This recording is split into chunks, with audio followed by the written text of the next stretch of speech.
지난 시간에 이스라엘 구약 역사 속에서 특별히 다윗 시대에서부터 예수님 시대까지를 우리가 창조 목적 학교라는 그러한 테두리 안에서 무슨 기간이라고 불렀죠? 고등학교, 그렇죠?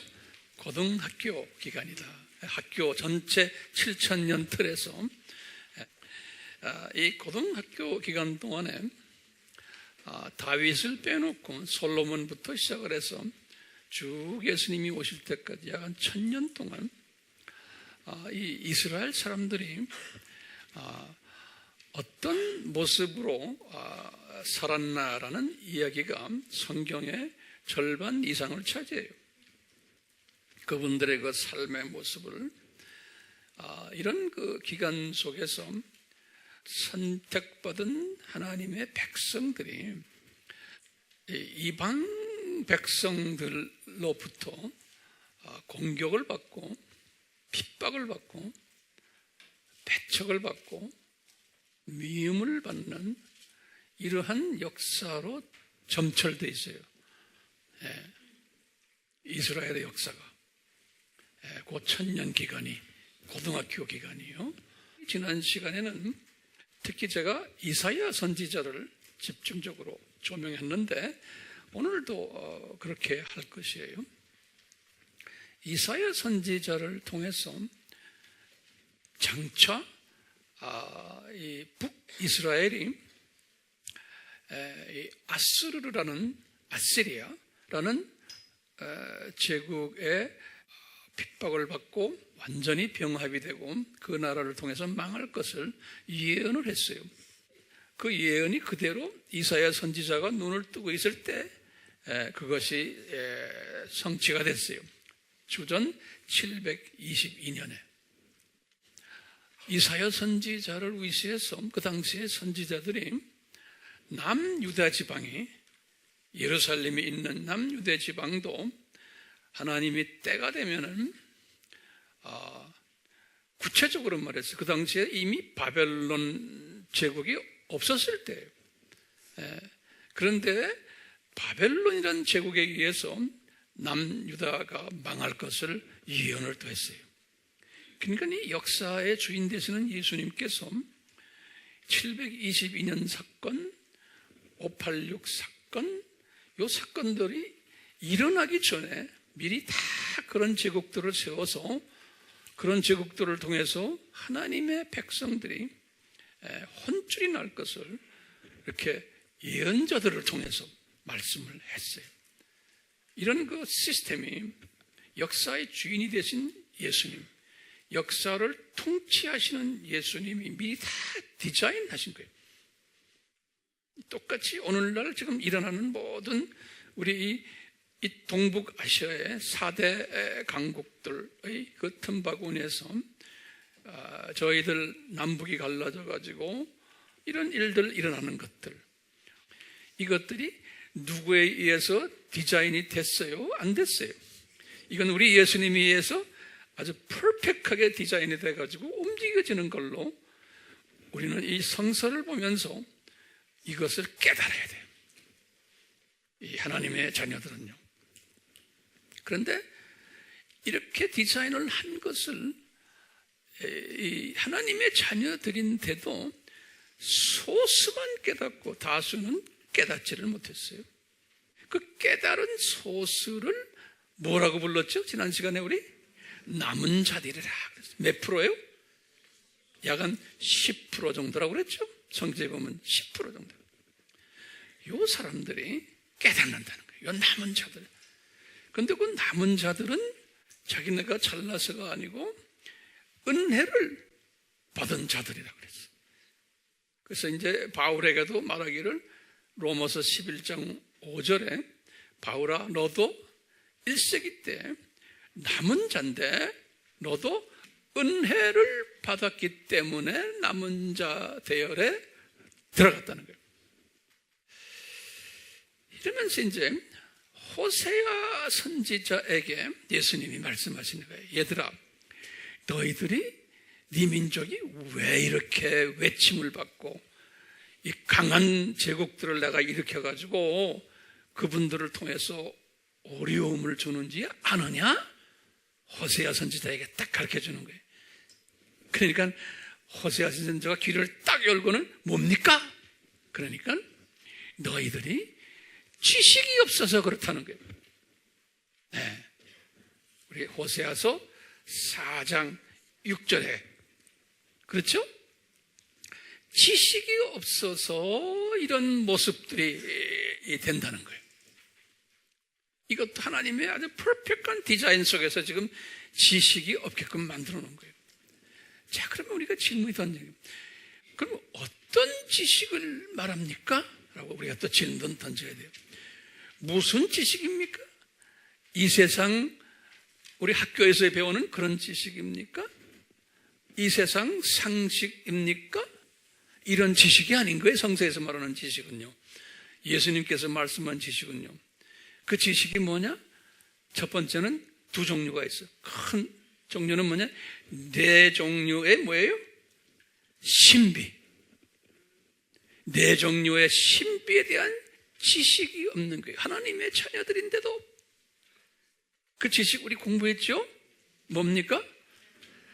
하나님의 신비, 그리스도의 신비, 천국의 신비, 그 다음에 불법의 신비. 그 가로 열고 성경 구절 한번 우리 같이 봅시다. 하나님의 신비는 요한계시록 10장 몇 절이에요? 7절. 그리스도의 신비는 에베소서 3장 4절. 천국의 신비는 마태복음 13장 11절. 예. 자꾸 우리가 이렇게 말로 해야 돼.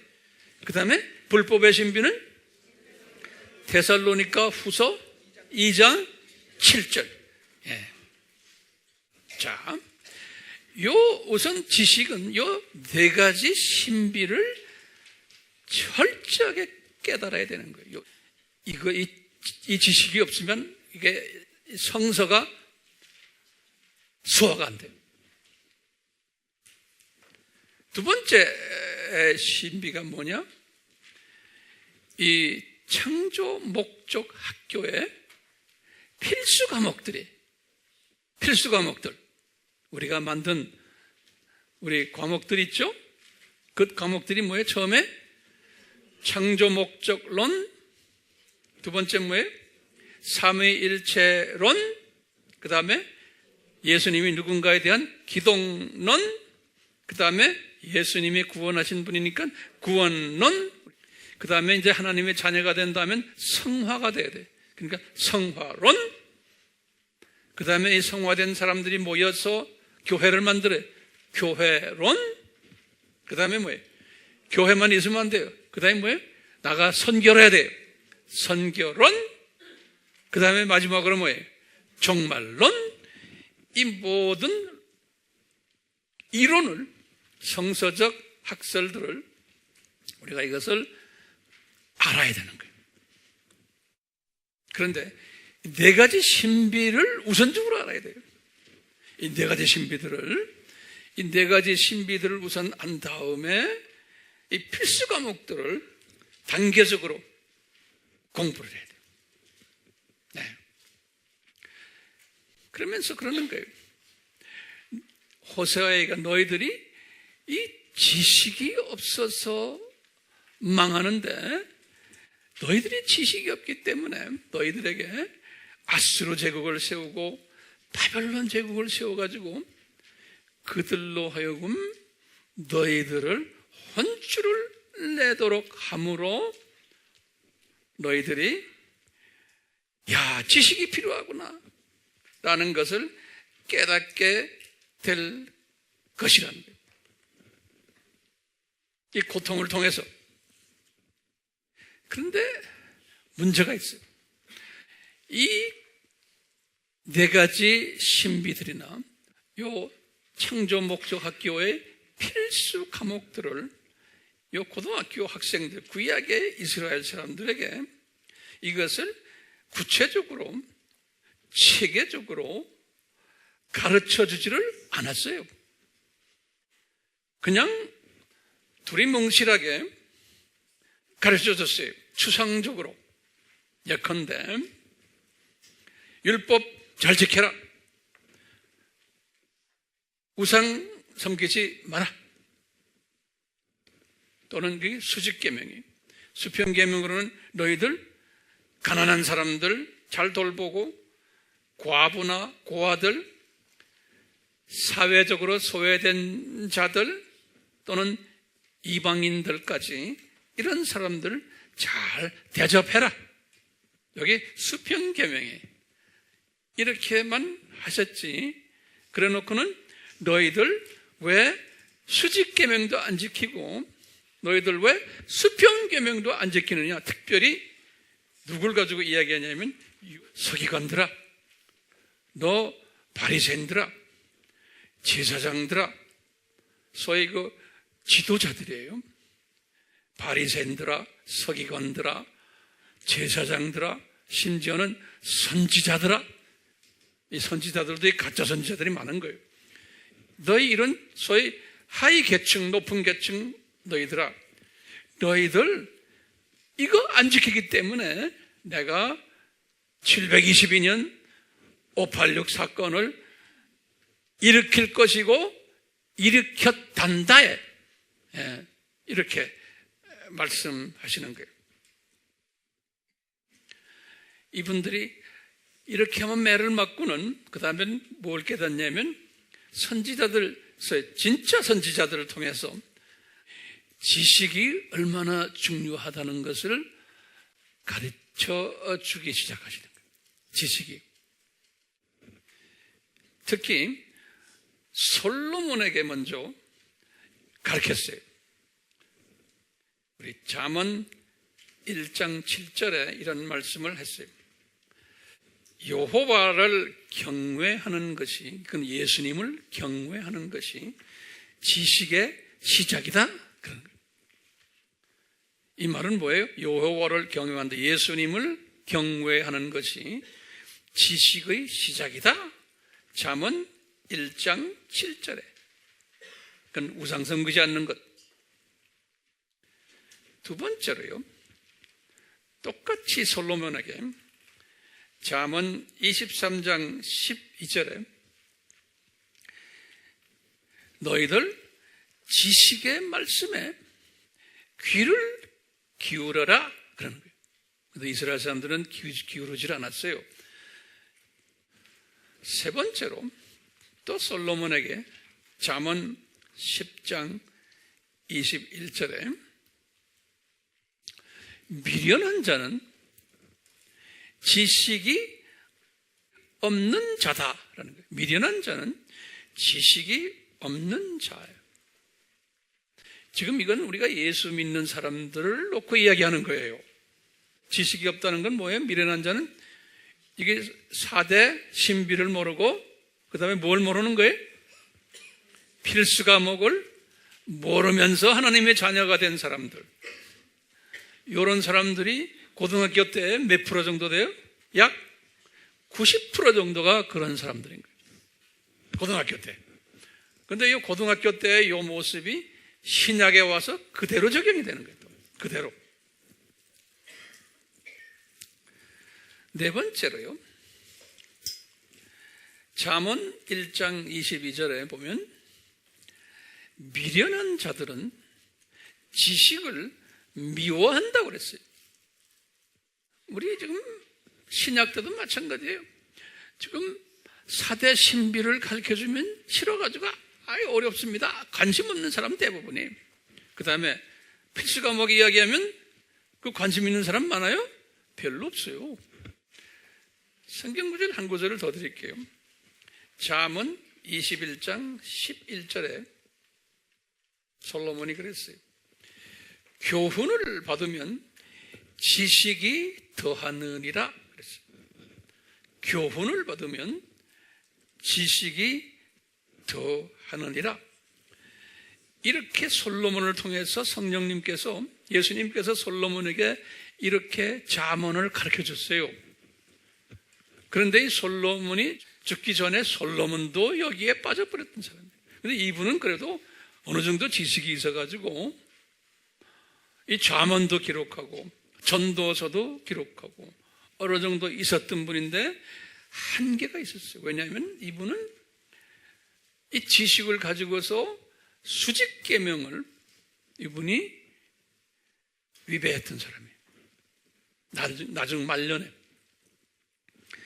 이렇게 이분을 통해서 했는데도 이분 후손들인 고등학교 학생들이 이 말씀대로 따라간 사람은 소수의 남은 자들밖에 아니에요. 대부분은 이 지식을 무시하거나 관심 밖에 두었어요. 이 솔로몬이 지금 지적한 것처럼 이 지식은 다른 말로 표현하면요, 여호와를 아는 거예요. 거기다 좀 적어놓으세요. 지식은 여호와를 아는 거예요. 다른 말로 표현하면 예수님을 아는 거예요. 예수님의 정체성을 아는 거예요. 요 4대 신비 속에 필수 과목 속에 들어가 있는 키 메시지가 뭐예요? Who is Jesus? 예수님이 누구냐예요. 우리가 삼위 하나님을 공부하면서도 그 속에 숨겨져 있는 예수님을 집중적으로 공부하는 거예요. 기독론은 말할 것도 없고 이 예수님을 집중적으로 공부하는 거예요. 다시 말하면 지식은 여호와를 아는 것이 지식이다, 이렇게 정리해 놓았어요. 그러니까 예수님이 누구라는 것을 아는 것이, 그리고 지금 이 필수 과목들과 4대 신비 속에 거기에 키 메시지가 누구의 이야기예요? 예수님에 관한 이야기인 거예요. 자, 그러면 구체적으로 여호와를 안다는 것은 무엇일까? 무슨 뜻일까? 안다는 말은 구약에 나오는 유대인 말로는 야다라는 단어를 써요. 야다. 근데 헬라 말로는, 그리스 말로는 기노스코 그래요. 기노스코. 근데 그 야다라는 말을 사전을 자세히 보면요, 이게 뭐냐면 이 부부가 가까이 서로가 아는 것, 다시 말하면 이제 하나가 된 것. 그래서 이것은 경험해서 아는 거예요. 그냥 머리로 아는 것이 아니고 가까이 경험해서 내 것으로 만들어서 지적 이해가 있으면 거기에 명철이 따라오죠. 명철. 그래서 항상 성서에는 그래, 지적 이해 지식이. 근데 그냥 정보를 받는 게 지식인데, 지식이 있으면 그 다음에 명철이 따라와요. 그 지식에 관한 의미의 명철은 understanding 그래요. 영어로는요. 그 의미가 따라오고 그 다음에 거기에서 지혜가 따라와요. wisdom, 소피아 그래요. wisdom, 헬라말로. 지혜는 이 지식이 몸에 배가지고 그것이 내 몸을 관리하는 능력이에요. 이 지혜가요. 다시 말하면요, 여호와를 안다라는 의미는 여호와를 야다한다는 거예요. 다시 말하면 여호와를 내 몸에 배도록 이 말씀 충만, 성령 충만, 예수님과 내가 하나가 되는 이런 뜻이 여호와를 아는 거예요. 그냥 지적으로 아는 것으로만 끝나는 것이 아니고 여호와에 대한 지적인 이해와 그 다음에 명철과 지혜까지 연결될 때 안다라는 그러한 표현을 성서에서는 하고 있어요. 그러니까요, 이 여호와 예수님을 알게 되려면, 예수님을 경험하려면 우리가 어떻게 해야 돼요? 그래서 이제 저는 빵 예화를 여러분들에게 여러 번 드렸어요. 왜냐하면 이 빵이 여기 영적 양식이에요. 빵이다 영적 양식이에요. 그 빵이 누구냐면 예수님이에요. 그래서 참된 양식이다 그래요. 예수님이 내가 참된 양식이다. 요한복음 6장 55절에. 그리고는 이 떡은 난데 생명의 떡이다 그러십니다. 요한복음 6장 35절에. 그리고는 예수님이 이 떡을 먹으면 영생을 얻게 된다. 그래서 영생의 떡이라고 합니다. 요한복음 6장 27절에. 그래서 우리는 이 떡을 이제 우리가 먹어야 되는데, 그래서 우리가 빵 예화를 제가 자주 들어요. 요거 다시 한번 알지만 또 정리를 해봐요. 첫째는 뭐냐면요, 하나님의 말씀이 예수님이에요. 이 하나님의 말씀, 이 떡인데, 이 떡을 이렇게 딱 보고는 그냥 이렇게 보고만 있는 거예요. 첫 번째 단계가. 그걸 뭐라고 그랬던 거예요? 그냥 읽는 거. 하나님의 말씀을 읽는 거 또는 듣는 것이라 그랬어요. 그냥 보고 있는 거죠. 이 빵을 보고 있는 거예요. 빵이 이렇게 있으면 이거 지금 내가 지금 보고만 있어요. 그것을 다른 표현을 하면 내가 귀로 듣고 그 다음에 뭐예요? 눈으로 읽고 있는 단계. 요거는 약간 5% 정도밖에 내 소유가 안 되는 거예요. 두 번째 단계는, 그 다음 단계는 이제 이 쓰는 거예요. 쓰는 거. 쓰는 건 뭐냐? 이 빵을 만지는 거예요. 빵을 내 손으로 만지는 거예요. 만지는 것을 뭐라고 그러냐? 쓴다. 이 쓰는 것은 약 한 15% 정도 예수님을 내가 이제 내 속에 들어 놓을 수 있다 보는 거예요. 그 다음 단계는 이게 만졌죠? 만진 다음에 이것을 입에다가 집어넣는 거예요. 입에다가 집어넣는 거예요. 빵을. 예수님을. 이것을 그래서 이거 맛있구나 하고 맛을 보는 단계예요. 이것을 공부한다 그래. 스터디한다. 약간 25% 정도가 내 것이 된다. 이게 전문가들의 말에 의하면 그래요. 공부한 다음에 이 빵을 지금 내 입에 놓고 뱅뱅 돌리고 있다가 이제 씹어서 그 다음에 이 식도로 이렇게 넘기는 것. 이 넘기는 것을 암기한다 그래. 암기. 50% 정도. 그 다음에 이제 식도로 넘겨서 내가 이제 소화를 하는 단계. 이것을 묵상한다 그래. 75%. 묵상한 후에, 이 소화한 후에 이 모든 에너지와 영양소를 내 몸에 퍼뜨리는 걸, 그것을 순종한다. 순종. 그건 약간 100% 정도예요. 그러니까 우리가 예수님을 안다는 것은 이 과정들을 겪는 거예요. 예수님을 안다는 것은요.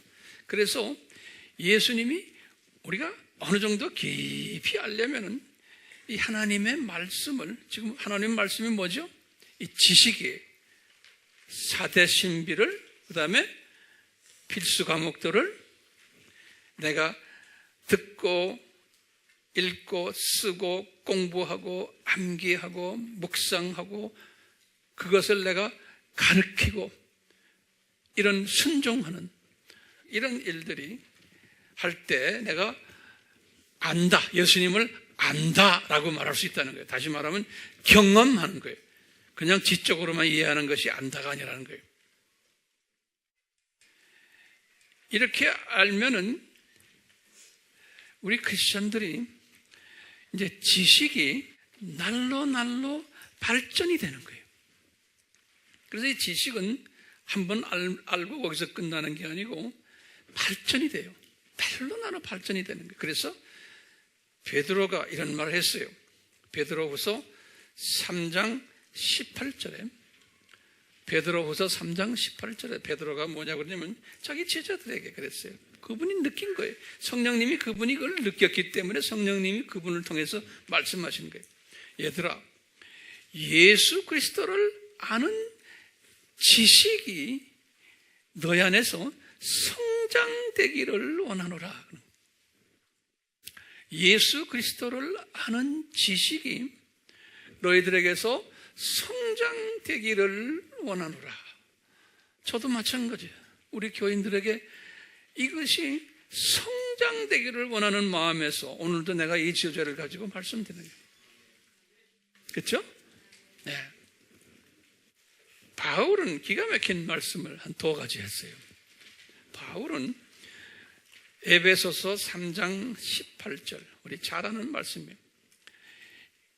이 에베소 교인들에게 말씀을 가르치고 이분들에게 많은 것을 이분이 제공하면서 두라노 소원까지 거기에서 개설해서 2년 공부시키고 했는데, 이분이 그러니까 얘들아, 내가 바라기는 너희들이 하나님의 사랑이 우리에게 나타난 것이 예수 그리스도를 통해서 나타났어요. 그 그리스도를 통해서 나타난 하나님의 사랑에 대한 지식이 너희들에게서 더 넓어지고 깊어지고 길어지고 높이 증가되는 그 크기가, 그런 사람들이 되기를 바라노라 그랬어요. 바울은 빌립보서를 쓰시면서 에베소서 때나 빌립보서나 같은 때 주후 60년 아니에요? 하시면서 이 빌립보 교인들에게 이거보다 더 구체적인 말씀하세요. 이분이 뭐라고 그러냐면요, 빌립보서 3장 8절에 이 여호와를 아는 지식이, 다시 말하면 예수 그리스도를 아는 지식이 나에게는 가장 고상하다는 거예요. 이 한국말로는 고상하다고 그러니까 그냥 뭐 젠틀하다 그런 의미, 가장 excellent, 최고라는 거예요. 가장 고상하기 때문에 내가 그를 위하여 모든 것을 잃어버리고 그것들을 오히려 배설물로 여기면 그리스도를 더 얻기 위함이다. 그러니까 이 예수 그리스도를 이분은 60년이니까 35년에 개종해가지고 25년 동안 그 예수 그리스도에 대한 지식을 엄청나게 이제 배우게 된 거예요. 그러니까 이분은 이 말을 하는 거예요. 세상의 어떤 것들보다 가치가 비교가 되지 않고 그들은 다 배설물들이라는 거예요. 예수 그리스도를 아는 지식이 이렇게 고상하다는 거예요. 빌립보서 3장 8절이 이 여호와를 아는 지식이 많아서 뭐합니까? 도대체 이 지식 많이 가져서 뭐합니까? 잠언 1장 7절에 아까 우리 봤지만 이렇게 말하는 거예요. 여호와를 경외하는 사람은 지식의 시작이라는 거예요. 근본이라는 건 in the beginning. 다시 말하면 이 지식이 나에게 탁 들어오면은 이 지식은 이 사대 신비와 이 필수 과목들, 이것이 나에게 들어와서 자리매김하면 그때부터 뭐가 나타나냐면 여호와는 예수님이에요. 예수님을 경외하는 그러한 사람으로 서서히 이 변해 간다는 거예요. 발전해 간다는 거예요. 한꺼번에 안 되고 이 여호와를 경외하는 사람으로. 이 말은 여호와를 경외한다는 것은 영어로는 그래서 the fear of the Lord, fear. 이 두려운데 어떤 두려움이냐면 거룩한 두려움이. 예컨대 이분이 창조주이구나. 무서운 거예요. 이분이 나를 만드시고 모든 걸 다 만드셨구나. 이분은 통치자이시구나. 무서운 거예요. 통치자가 무섭죠. 예? 그러면서도 존경을 하면서도 무서운 마음이 드는 거예요. 이분이 나의 생사화복을 주관하시는 분이시구나. 이분이 내 사랑하는 자녀들의 생사화복을 주관하시는 분이시구나. 이걸 잘 묵상하는 거예요. 그래서 오 마이 갓, 대단한 분이시군요. 이분에 대한 경외심이 생기는 거예요. 경외. 오케이? 이 경외심. 이 경외심이 어디에서부터 발단하느냐? 뭐라고 그랬어요? 예? 여호와에 대한 지식이 있을 때. 여호와에 대한 지식이 있을 때 이 경외심이 더 구체적으로 내 속에서 나타나기 시작하는 거예요. 그렇기 때문에 우리가 아바 공부를 하는 게 거기에 있고, 우리가 세미나 하는 게 거기에 있고, 제가 설교도 이런 부분에서 강조하면서 내 설교 스타일이 이런 스타일로 가잖아요. 그냥 지식 없이 그냥 흥분시킬 수 있어요. 그 흥분은 가다 그냥 끝나버리는 거예요. 그리스도의 지식으로 우리가 꽉 차 있으면 한꺼번엔 다 안 되지만 천천히 나에게 여호와를 경외하는 마음이 들어요. 여호와를 경외하는 마음. 이 여호와를 경외하는 마음이 이렇게 들어올 때요, 창조 목적에 순종하는 사람으로 서서히 변해갈 수 있는 거예요. 서서히. 이제 내가 예전에는 우상을 더 많이 섬겼는데, 돈을 더 섬기고 가족을 더 섬기고, 모든 것이 다, 예수님은 2차적인 분이시고 모든 것이 1차적으로는 나밖에 없는 게 내 것들 이러는데, 이것이 우선순위가 자기도 모르게 서서히 변화되기 시작합니다. 우선순위가. 근데 이거는 지금 보시면 우리가 구약에서 지금 고등학교 학생들 보면 90%의 사람들은 그 우선순위를 변화시켰어요? 안 시켰어요? 안 시켰어요. 똑같아요. 신약의 첫 천년은 무슨 학년이라고 그랬어요? 초급대학. 그 기억나요? 그 다음에 이제 대학교, 예수님 재림까지 대학교예요. 이 기간 동안 대부분의 하나님의 자녀들은 이 지식이 약하게 되어 있는 거예요. 그렇기 때문에 이분들은 90%의 사람들은, 정도의 차이는 있지만, 예수님을 사랑하지 않는 사람들이에요. 않게 되어 있는 거예요. 그리고는 이 세상을 더 좋아하게 그렇게 디자인하셨어요. 왜? 고등학교 때의 그 라이프 스타일을 우리가 그림자로 딱 보잖아요. 그러니까 예수를 믿어도 괴로운 거예요. 지금 침략 기간에 지금 교회라는 이 교회 2000년에 보면 크리스찬들 괴로운 거예요.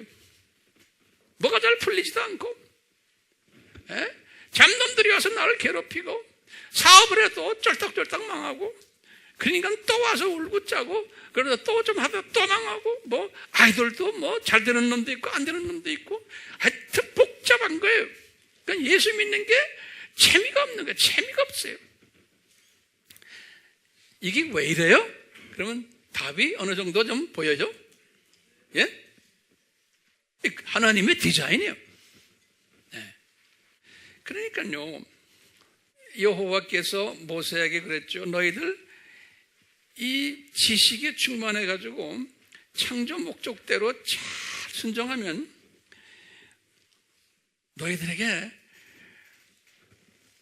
복들만 해주겠다는 거예요. 시편 91편을 쫙 보세요. 우리 좋아하는 복들이에요. 뭐냐? 내가 너에게 요새가 되고 피난처가 되고 방패가 되어주고, 사냥꾼들이 올무를 쳐놔도 다 피할 길 주고, 전염병 안 들게 해주고, 기도도 착착 응답해주고, 네 보는 데서 악한 사람들이, 너를 해치는 사람들이 망하는 것을 보게 되고, 보호천사가 항상 내 옆에 있고, 항상 건강하면서 장수의 복도 내가지고, 그리고는 천국에 올라가서 너희들이 로얄 계층이 될 것이고, 이 모든 복들을 시편 91편에 말을 해줬어요. 근데 이 복을 받는 사람 많아요? 모세에게 우리 좋아하는 신명기 28장 1절에서부터 14절의 복, 머리가 되고 꼬리가 되지 않고, 꼬주더라도 꾸지 않고, 광주리가 복받고 뭐가 복받고 좋아하죠 우리? 이거 아무리 좋아해야 무슨 소용이 있습니까? 예? 진짜 예수님을 위한, 예수님에 대한 지식이 충만해지는 사람에게는 이런 복을 주시겠다는 거예요. 그런데 예수님을 이렇게 깊이 사랑하지 않는 사람들에게 이 복을 줘놓으면 이게 뭐가 돼요? 복이 뭐가 돼요? 이게 화가 돼버리는 거예요. 더 예수님을 떠나게 돼 있는 거예요. 그러니까 적당히 주시는 거예요. 사랑하는 분들에게 확 다 주어서 그것을 소화할 만한 사람에게는 다 주지만 웬만한 사람은 사랑하기 때문에 적당히 내 그런 만큼 주시는 거예요. 그러니까 죽으라고 기도하셔, 금식하세요, 뭐 하면 이거 다 줍니다. 그러면 할렐루야 아멘 하면 이거는 비성서적이요. 근데 신기한 건요, 이 지식이 어떤 사람들이 결여됐냐면, 보면은 이 고등학교 때 지도자들이, 선지자들, 제사장들, 서기관들, 이런 사람들이 이 지식이 기울여된 거예요. 여호와에 대해서 잘 모르는 거예요. 그러니까 항상 꾸중을 줄 때 내가 722년 사건을 일으키겠다, 586 사건을 일으키겠다 할 때 항상 말씀하시는 게 뭐냐면, 너 이놈 지도자들아, 너 제사장 놈들아, 너 선지자 놈들아 붙여서 죄송합니다. 또 무슨 놈이? 서기관 놈들아. 소위 요새 말로 하면은 로마 카톨릭의 신부들이야, 추기경 이놈들아, 우리 개신교회 목사놈들아, 감독놈들아, 신학자들아, 이런 소리야, 이런 소리. 예? 니네들 포지션은 다 가지고 있지만 예수 그리스도에 대한 이 지식이 약하다는 거예요. 없다는 거예요. 그러니까 너를 따르는 군중들이 왜 저렇게 됐는지 아느냐? 니네 놈들 때문에 이렇게 됐다는 거예요. 그러니까 쌍고생을 같이 하지 않냐 너희들? 이러는 거예요.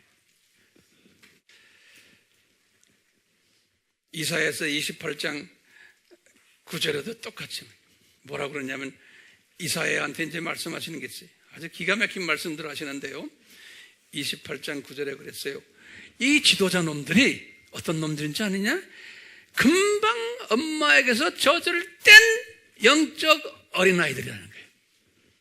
그러니까 유아는, 젖먹이는 거기 졸업하고 잠깐 엄마에서 이제는 젖을 뗀 영적 어린아이들이라는 거예요. 그렇기 때문에 얘들은 특징이 뭐냐? 이사야서 28장 9절에서부터 14절에 거기다 적어 놓으세요. 이사야서 28장 9절에서부터 10절에 보면 지도자들 영적 어린아이들의 특징을 말했어요. 특징 1번 뭐냐? 이 지식에 대해서 관심이 없다는 거예요.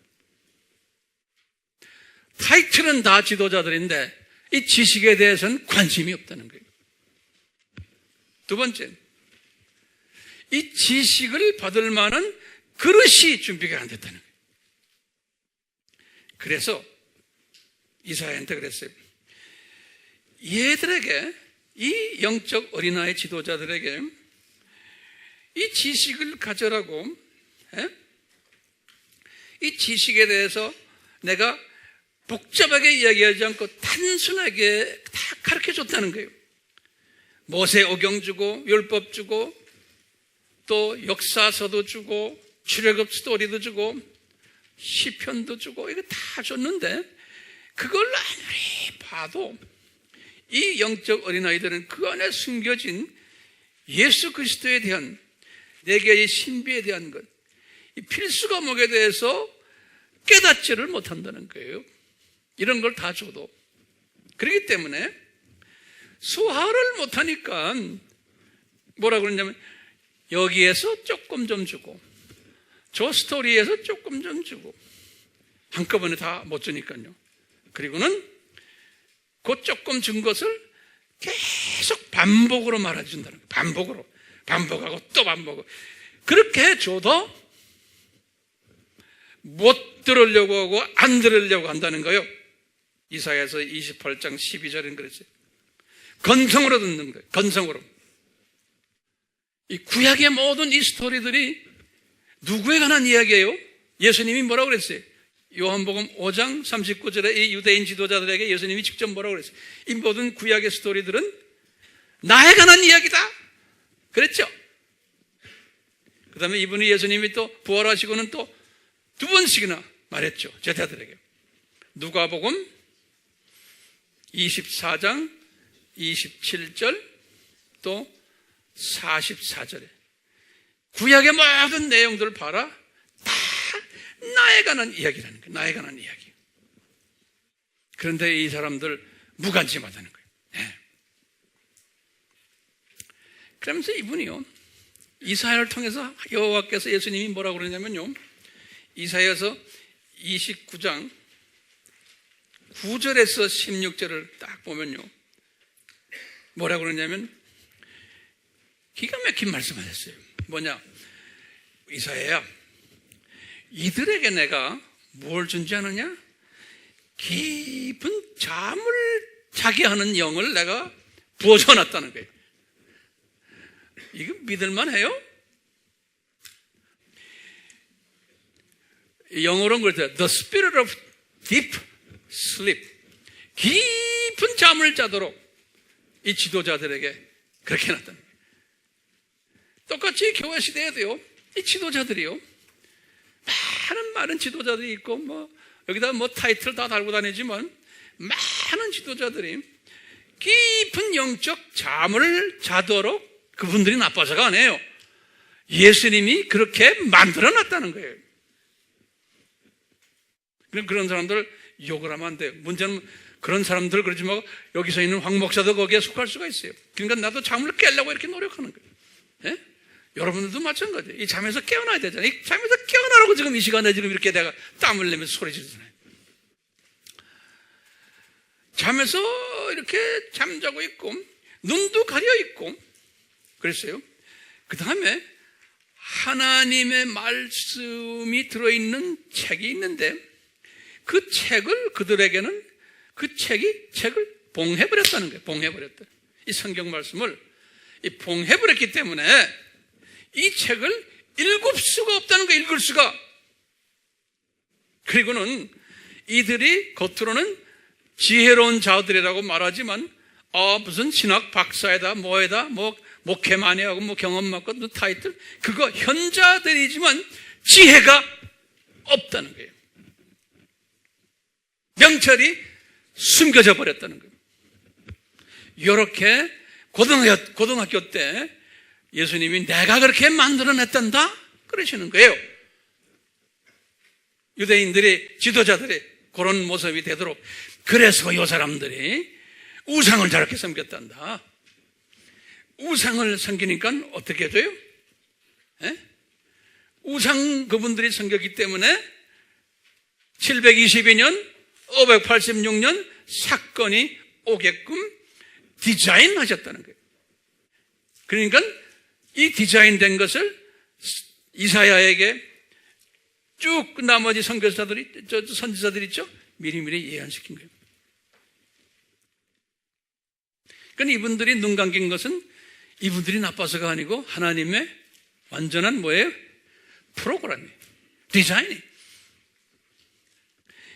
그러니까 이 디자인했기 때문에 이 90%의 이 유대인들 그중에 대부분의 지도자들이 지식이 기여되었기 때문에 이분들이 어떤 결과를 가져왔나 좀 봐요. 어떤 결과를 가져왔나 이 구약에서 들여다보면 다 보여요. 지식의 결여로 말미암아 받은 열매들이에요. 하나님의 자녀들이. 첫째 열매. 이 첫째 열매가 뭐냐면요, 이사야서 1장 2절에서 4절에 이 열매를 이사야가 지적을 해요. 이 지적하는 내용을 제가 보면요, 첫째 열매는 뭐냐면 이 창조 목적을 위배하는 열매예요. 지식이 없기 때문에. 이 말은 또 무슨 말이냐면요, 이 여호와 하나님과 바벨론 종교의 신을 동시에 섬기는 거예요.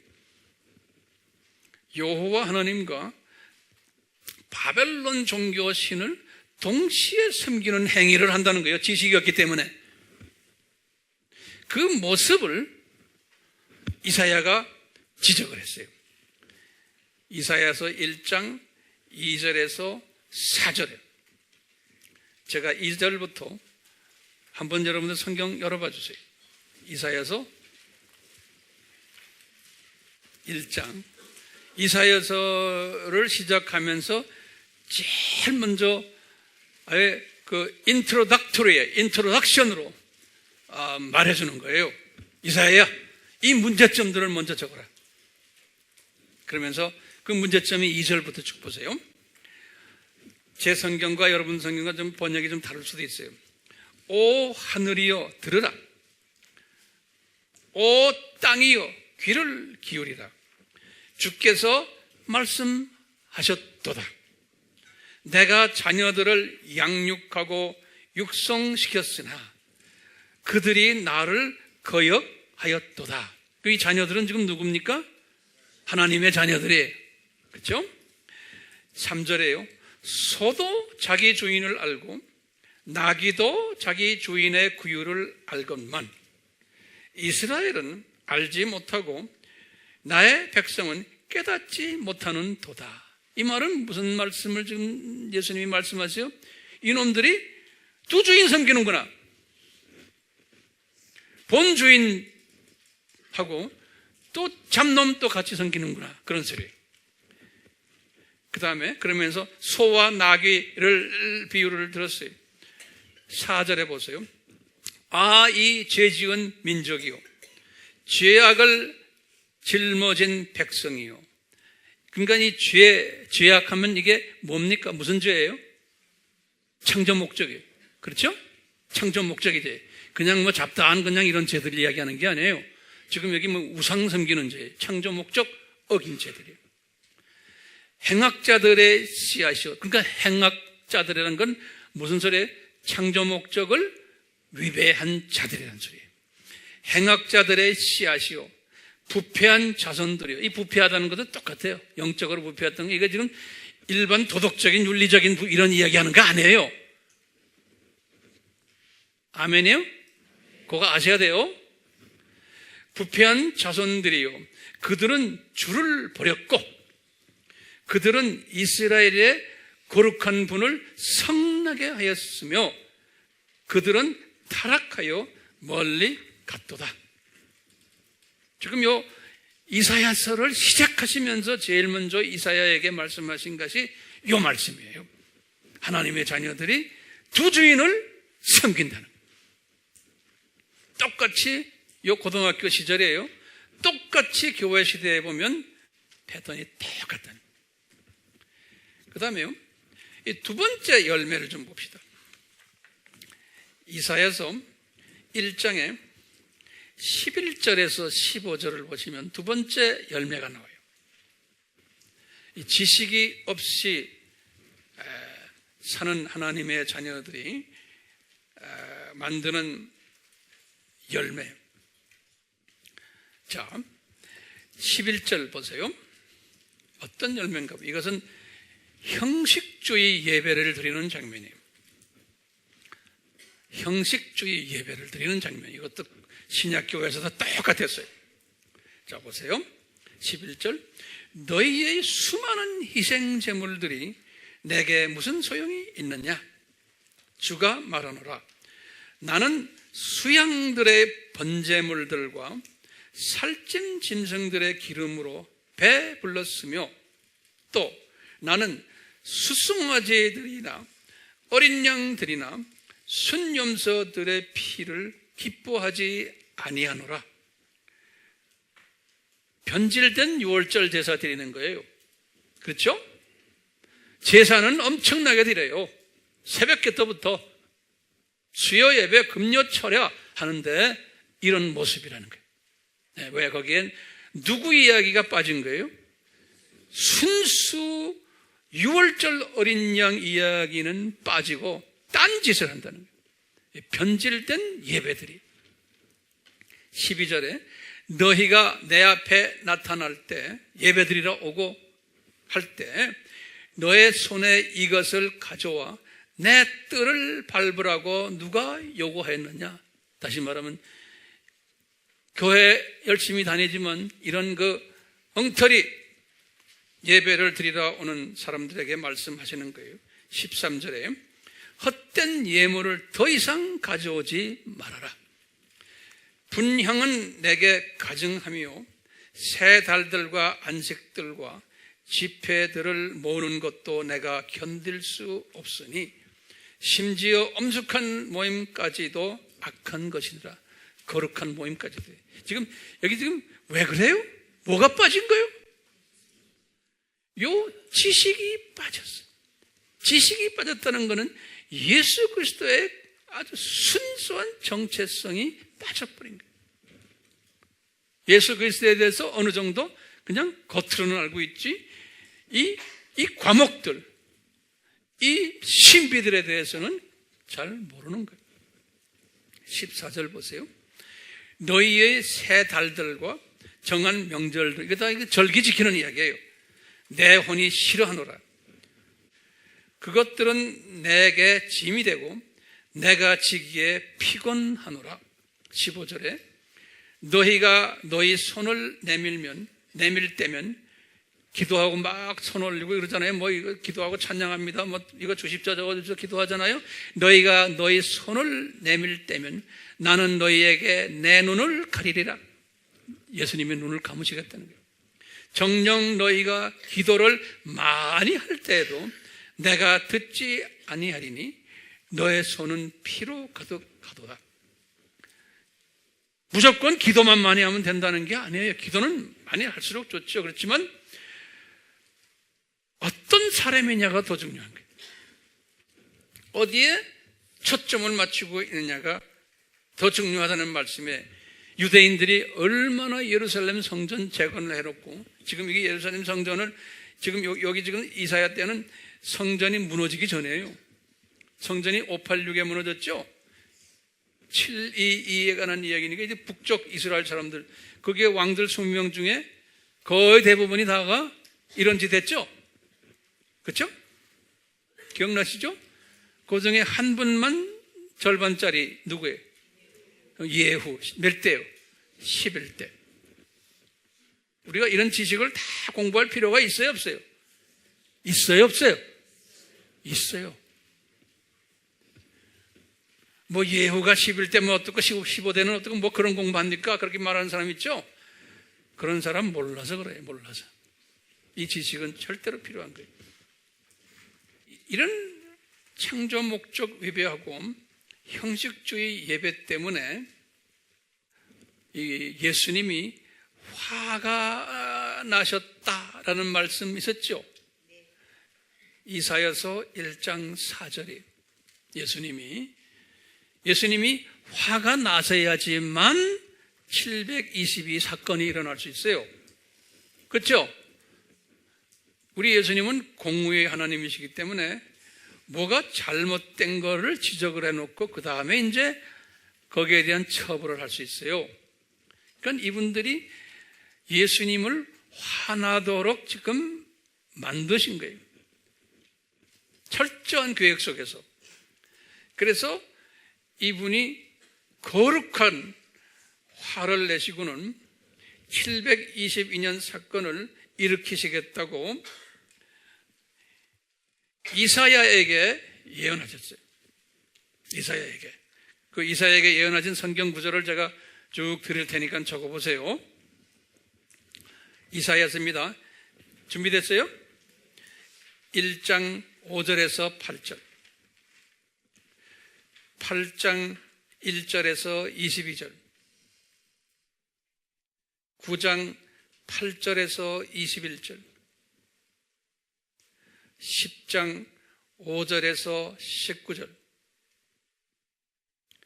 24장 1절에서 12절. 28장 1절에서 41절. 이렇게 놓군요. 실제로 또 이것이 성취가 된 거예요. 720여 년이 성취된 게 성경 이사야에게 또 나와요. 이사야 시대에 이것이 일어났거든요. 이사야 시대에 예언됐고 그분이 살아계실 때 성취가 됐어요. 이사야서 36장 1절에서 22절,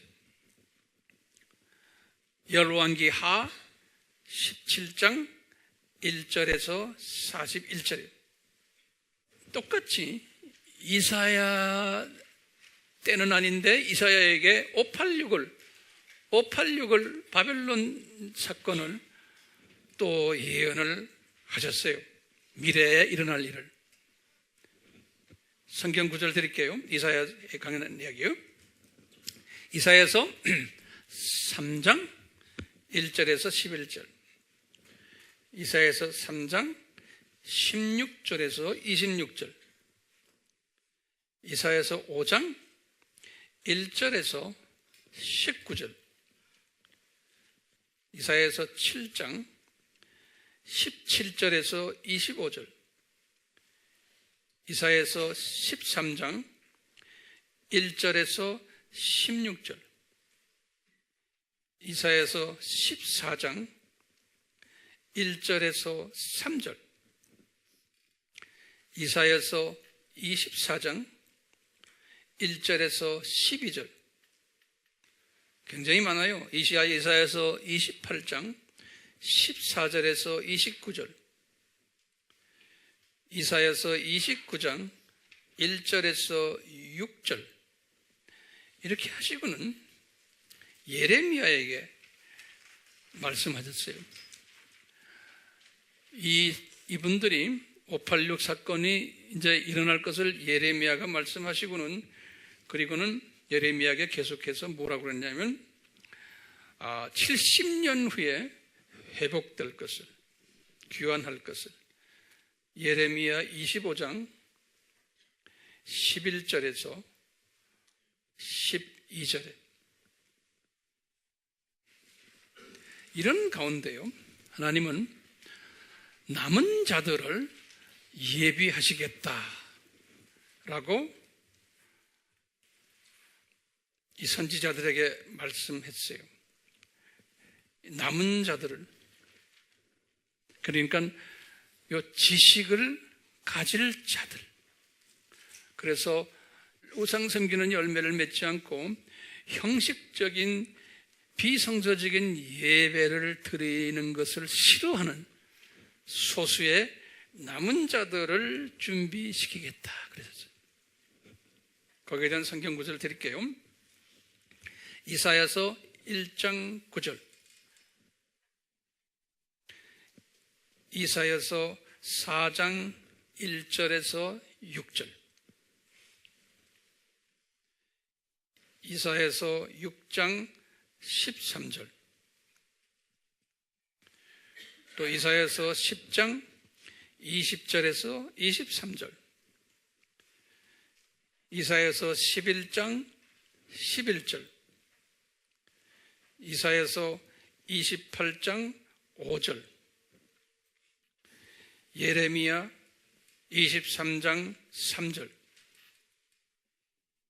열왕기상 19장 18절, 에스라 8장 12절.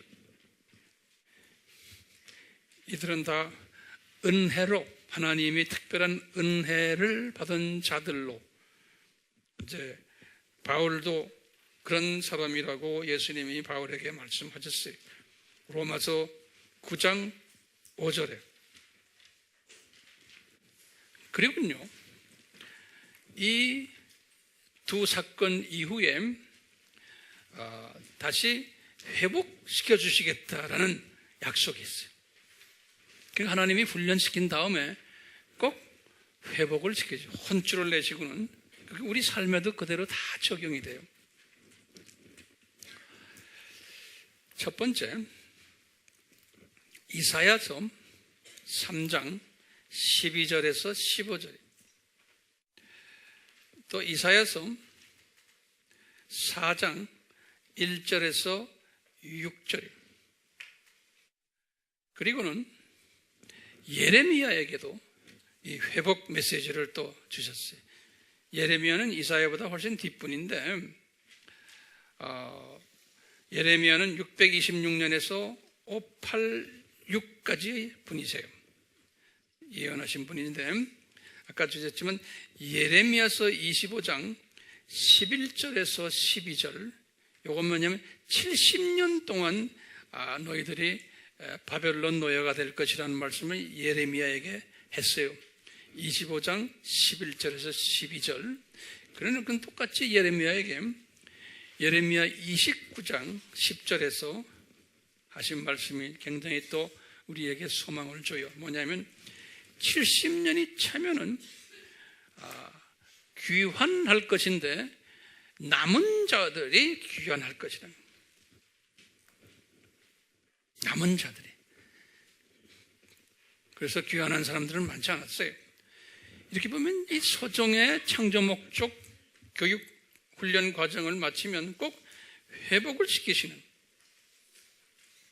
그러니까 하나님의 예정된 자녀들을 창조 목적 훈련시키시는 하나의 교육 과정들이에요. 교육 과정들. 이것이 그대로 이제 신약에 들어와서 초급 대학 때도 요 패턴이 그대로 적용이 되고, 이제는 또 대학교 때도 요 패턴이 그대로 적용이 됨을 알 수 있어요. 그런데도 신기하게요, 이렇게 회복을 받은 이분들이 또 나쁜 짓을 하는 거예요. 그래서 계속해서 회복받아 놓고는 또 이 사이클에 또 예전으로 돌아간 장면이 성서에는 자세하게는 안 나오지만 말라기서를 보면 딱 나와요. 말라기는 주전 430년에 기록한 예언서인데, 이 말라기서를 딱 보면 말라기서를 기록하면서 처음부터 하시는 말씀이 있어요. 그것이 말라기서 1장 6절에서부터 14절이에요. 그러니까 말라기에게 예수님이 가르쳐 주는 거예요. 너희 이스라엘 사람들아 봐라. 너희들 이제는 남북이 이제 하나 돼가지고 한 나라가 됐는데, 이제 바벨론에서 이제 끝나면서 이제 북쪽도 이제 유다와 똑같이 이제 하나가 된 거예요. 그런데 말라기 때에 보니까 그 모습이 1장 6절에서도 14절에 보면 적나라하게 오늘날 우리 교회의 모습과 똑같은 거예요. 아까 이사야 때의 그 모습과 똑같아요. 제가 6절부터 읽겠습니다. 성서 열어봐 주세요. 말라기. 우리 기억나지만 722년에는 그 아수르에 의해서 북이스라엘이 공격받았잖아요. 그러다가 586 때 뭐예요? 바벨론에 의해서 공격받았죠. 이게 바벨론 나라가 아수르 나라를 점령해서 없애버렸거든요. 그래서 아수르에 잡혀있던 북이스라엘 사람들이 누구의 손으로 들어가 버렸어요? 바벨론 손으로 들어간 거예요. 남유다에 있던 사람들과 합해서 다 통째로 바벨론에 들어간 거예요. 그러다가 이제 바벨론이 끝나고 쭉 나오다가 이제 400년 정도 됐을 때 이제 말라기가 지금 보는 장면이에요. 이스라엘 사람들의 그 영적 모습을요. 자, 보세요. 이제 알다시피 70년이 딱 끝난 다음에 제2성전 지어졌잖아요. 그래서 제2성전이 훨씬 더 보기도 좋고 거창한 성전인데, 그 안에서 예배 드리는 모습들을 보고는 예수님이 노하신 거예요. 그래서 보세요. 6절부터 봅니다. 아들은 그네 아버지를 공경하고 종은 자기 주인을 공경하나, 오 내 이름을 멸시하는 제사장들아, 만군의 주가 너희에게 말하노니 내가 아버지일진데 나를 공경함이 어디 있느냐? 내가 주인일진데 나를 두려워함은 어디 있느냐? 경외함이 없는 거요. 그러나 너희는 말하기를 우리가 어떻게 주의 이름을 멸시하였나이까 하는도다. 그러니까 이분들이 뭐가 없어요? 영적 무감각한 거예요. 자기네가 뭘 잘못하고 있는지도 모르는 거예요. 똑같아요. 전 세계의 기독교의 지도자들이 이 카테고리에 들어가는 사람들 보면요, 거의 똑같아요. 뭐가 잘못됐는지도 모르는 거예요. 7절에 보세요. 너희가 더럽혀진 빵을 내 제단 위에 드리면서, 이 더럽혀진 빵은 뭐예요? 순수한 무교병이 돼야 되는데 무슨 병이에요? 이게 유교병인 거예요. 그냥 우리가 교회 예배 때 예수님 이야기에다가 잡다한 예화를 들고 잡다한 무슨 뭐 코미디 같은 이야기 집어넣고 뭐 이러면서 우리 설교하고 바이블 스터디 하잖아요. 그러니까 그 안에 뭐가 많이 들어있어요? 예? 누룩드림. 거기다가 지금 다원주의적인 사람들은 그 형편없는 더러운 누룩까지 집어넣어가지고 하고 있거든요. 더럽혀진 빵들이, 너희가 이 더럽혀진 빵을 내 제단 위에 드리면서 말하기를 우리가 어떻게 주를 더럽혔나이까 하니 너희가 주의 상은 멸시할 만하다고 말함으로써 더럽혔도다. 이 모르는 거예요. 예배를 드리는데도 이 예배가 지금 다원주의 예배를 드리면서도 자기네가 이게 잘못된 것을 모르는 거예요. 이 지금 말라기 때는 언제냐면 예수님의 초림이 가까울 때의 교회의 모습을 우리에게 보여주시는 거예요. 근데 예수님의 재림이 가까웠을 때는 이거보다도 더 심한 이 더럽혀진 빵들을 교회 안에서 저행한다고 그랬어요. 재림이 가까울 때는. 8절에 너희가 눈먼 것을 희생 제물로 드린다면 그것이 악하지 아니하냐? 너희가 저는 것들과 병든 것을 드린다면 그것이 악하지 않느냐? 지금 총독에게 그것을 바쳐보라. 그가 너를 기뻐하겠으며 너를 외모로 받아들이겠느냐? 만군의 주가 말하노라. 이게 무슨 말이에요? 이 6월절 때 또 절기 때마다 어린 양과 염소를 이제 할 때 흠없고 1년 된 수컷이죠.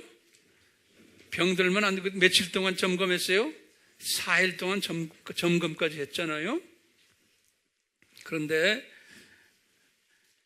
이때만 해도 그렇게 하지 않는다는 게 다시 말하면요, 동물을 보면 제대로 된 건강한 1년 된 흠없는 수컷을 찾으려면 비싼 거예요. 그러니까 돈을 많이 지불해야 돼요. 그 다음에 바빠서 그거 찾으러 길도 없어요. 장사꾼들이 와서 애꾸나 꼬리 잘린 거, 다리 자른 뱅이들 그냥 싸게 파니까 받아다가 그냥 가져가는 거예요. 대부분의 교회가 이 편의주의로 다 변해버린 거예요. 예? 그냥 가서 예배만 잠깐 드리고 또 놀러 가자. 예? 헌금 집어 던지고 그냥 가자. 뭐 별난 지금 편의주의로 다 변해버린 거예요. 이것의 극치가 지금 다원주의인 거예요. 이 다원주의가 이 지금 저는 것들과 병든 것들, 이게 다 이게 다원주의의 메시지들이고 다원주의의 예수 그리스도를 이야기하는 거예요. 지금 이 멸망에 가증한 것들이 지금 예배를 드리는 장면이, 오늘날 지금 타중교회 지도자들도 교회 단에 서서 같이 예배를 드려요. 이제 그런 일들이 이제 나중에 더 자세하게 제가 이제 요한계시록을 가면서 이제 이야기하겠지만요. 지금 예수님의 초림이 가까운 이때 하나님의 자녀들이 드리는 예배의 모습을 말라기를 통해서 이렇게 보여주시는 거예요. 예수님의 재림 때도 이 패턴대로 된다는 거예요. 그런데 본인들이 모르는 거예요. 우리가 이것이 뭐가 죄입니까?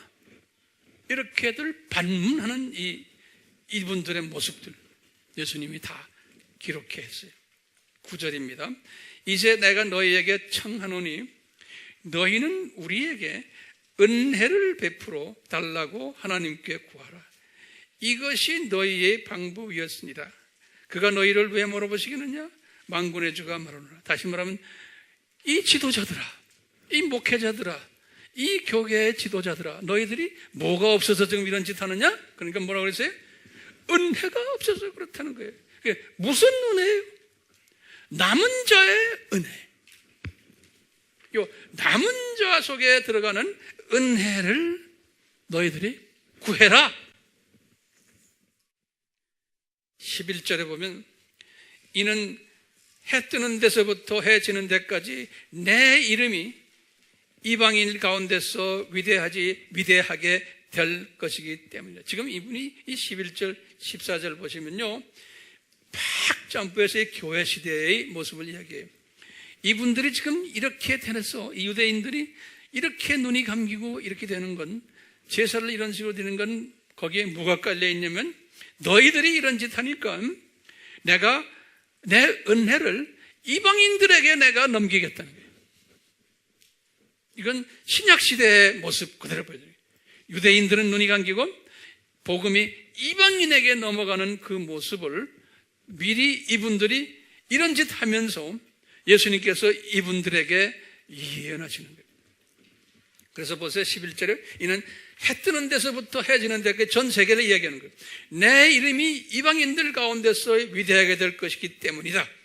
각 처에서, 각 세계처에서 이방인들의 내 이름으로 향을 피우며 제사를 드리며 순결한 제물이 드려질 것. 이분들은 이방인들이 순결한 제물을 드리게 될 것이고, 이는 내 이름이 이방 가운데서 위대하게 될 것입니다. 만군의 주가 말하노라.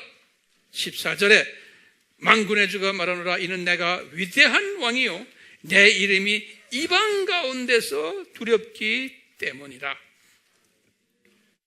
그러니까 유대인의 눈 감금이 실은 이런 저기 그러므로 해서 그 은혜가 어디로 넘어간다는 거예요? 이방인에게 넘어간다는 거예요. 이 비밀을 누가 깨달았어요?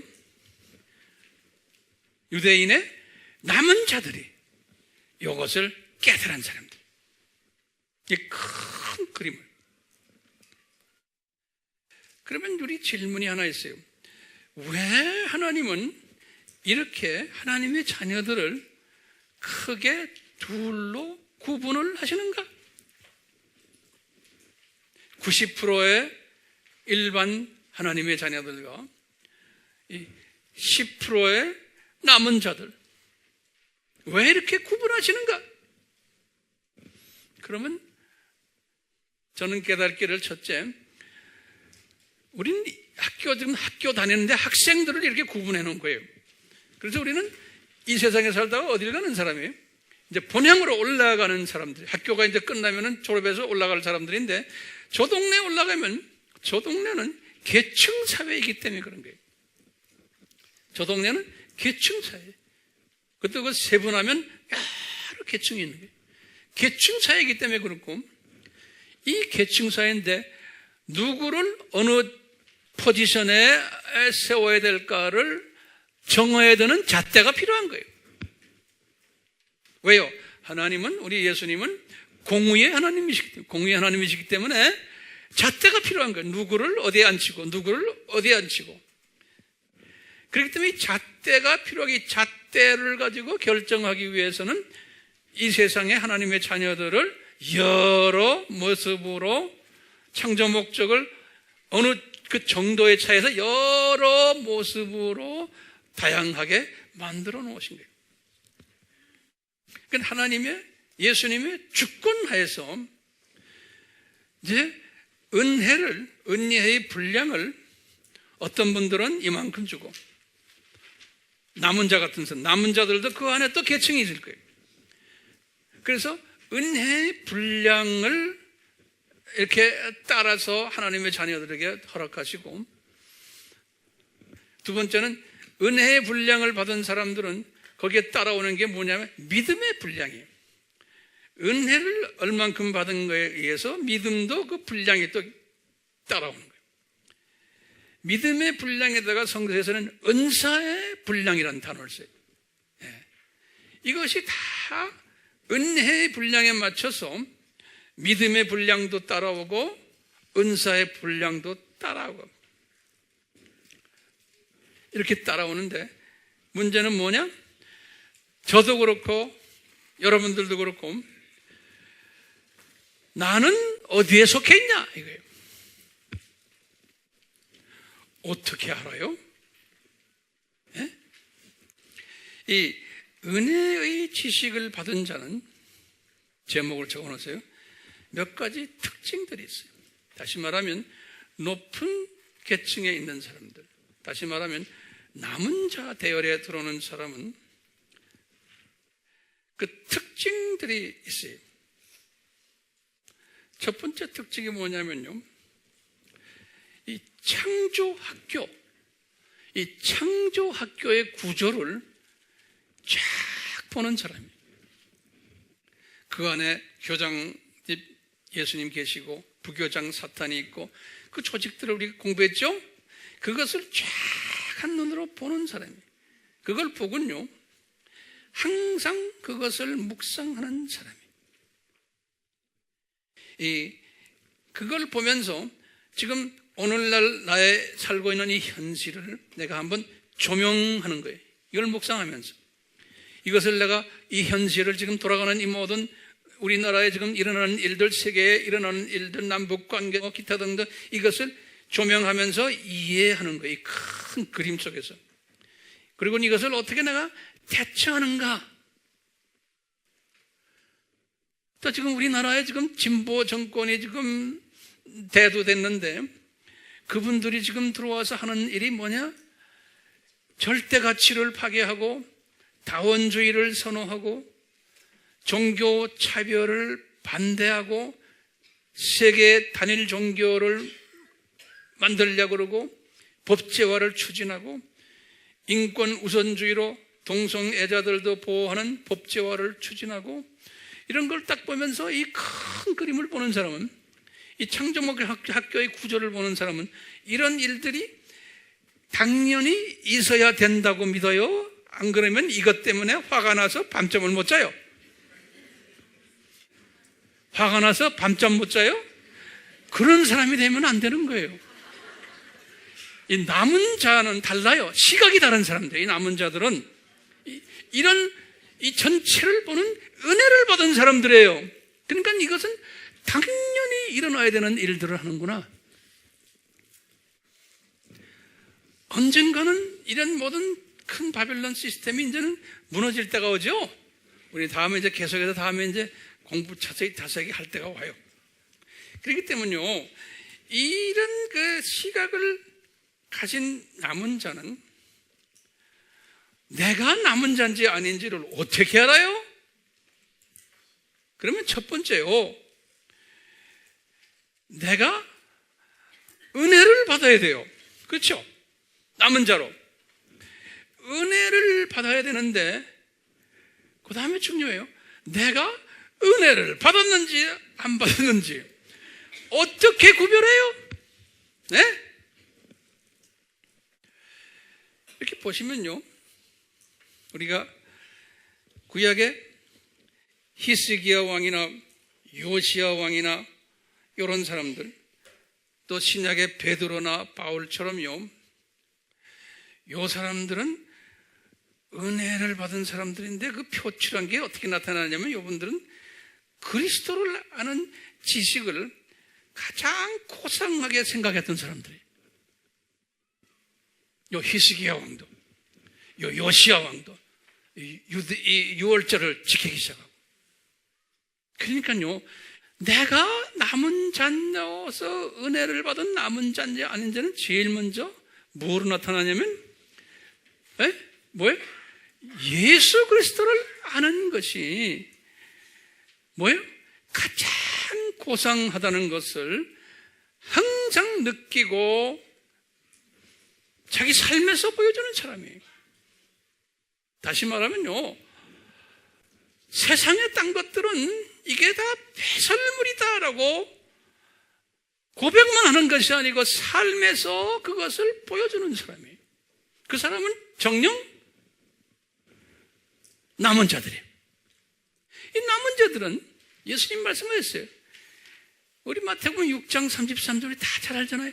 너희들은 먼저 그 나라와 그 의를 구하라고 그랬죠. 이 너희들은 요 남은 자들 가지고 이야기하는 거예요.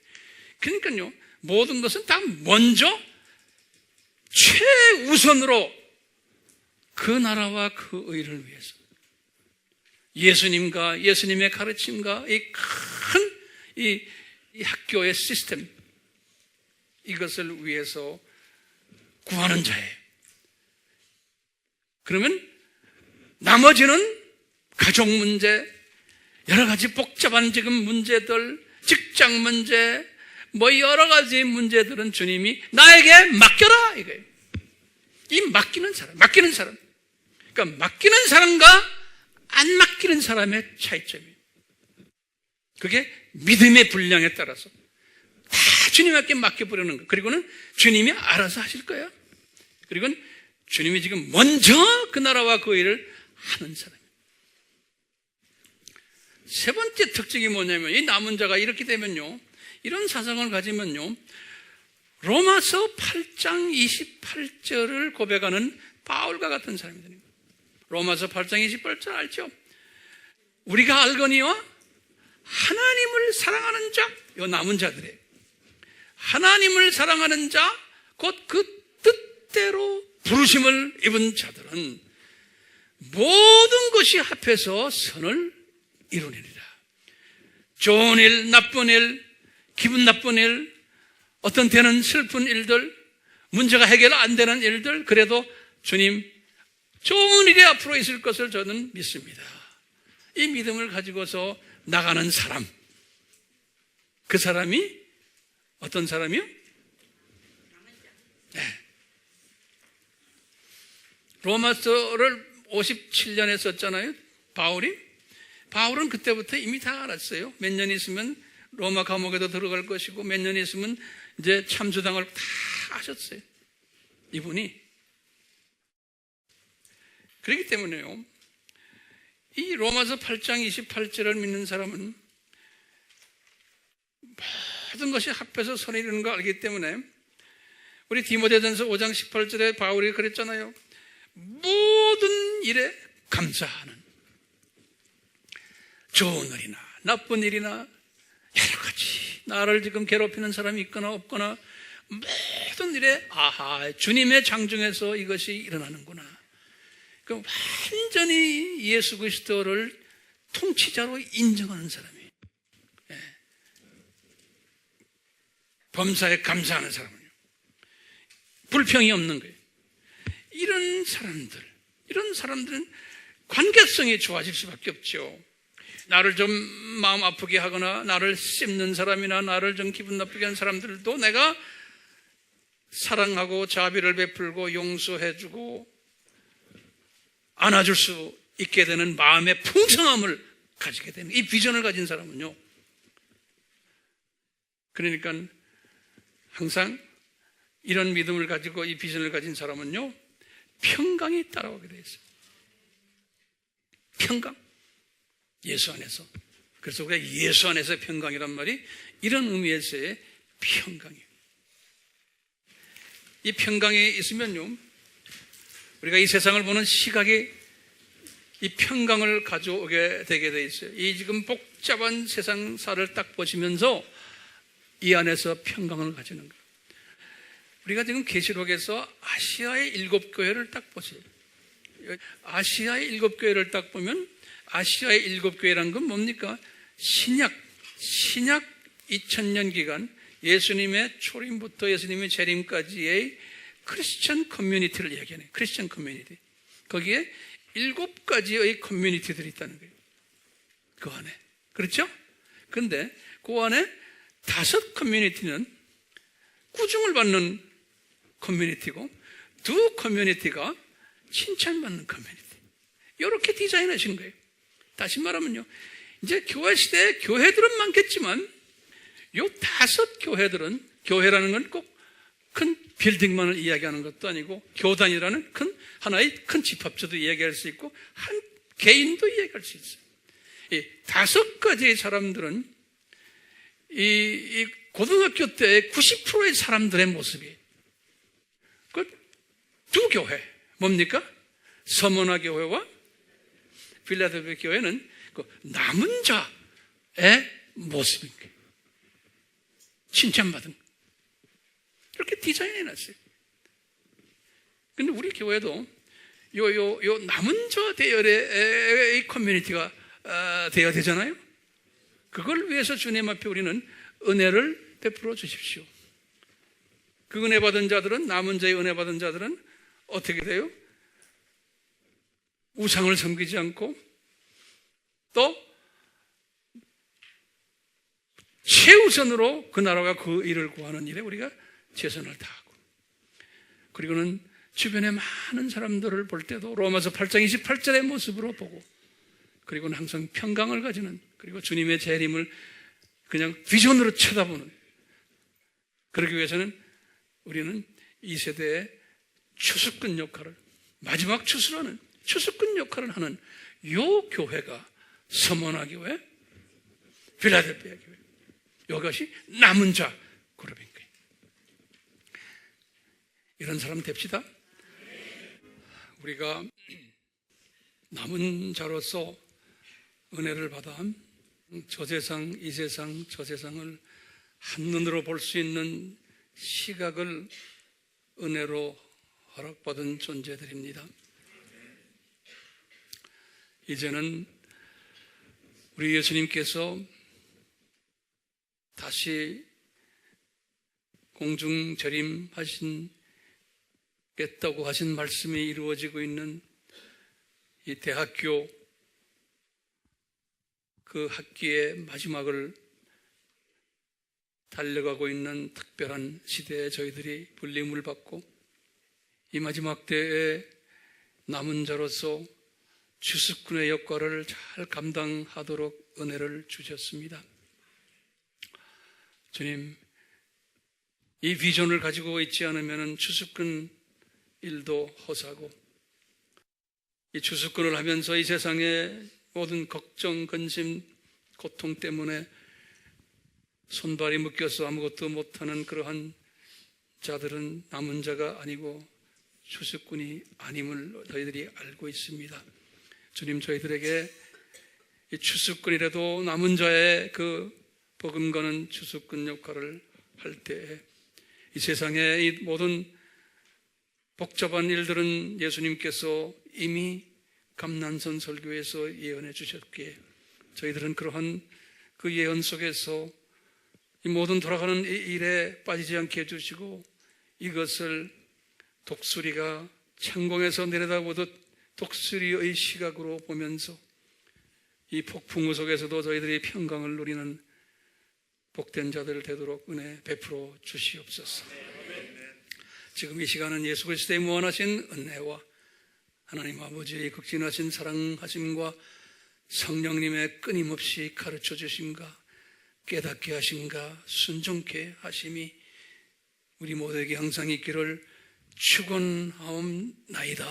아멘.